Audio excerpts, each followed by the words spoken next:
All right, I'll start with this side because this side's way worse than the passenger side. But as you see, we got some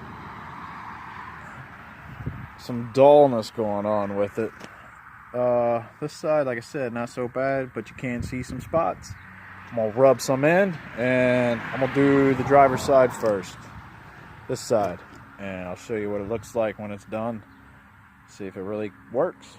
Alright guys, so that's it. I rubbed on it for probably like 2 minutes, and it didn't take the roughness out of it, but it did make it more clear and got rid of the yellow tint.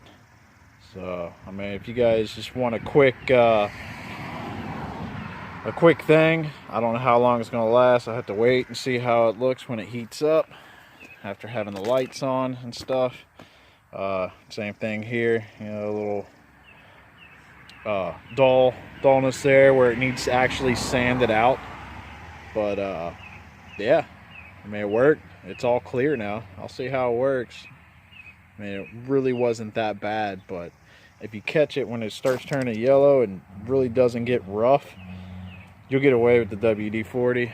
But unfortunately, these, with it being pitted in there, it's probably going to need wet sand it and whatnot and buffed out. But yep, try it. Hopefully it works for you. Give the video a like, subscribe, and be sure to share. Thanks for watching.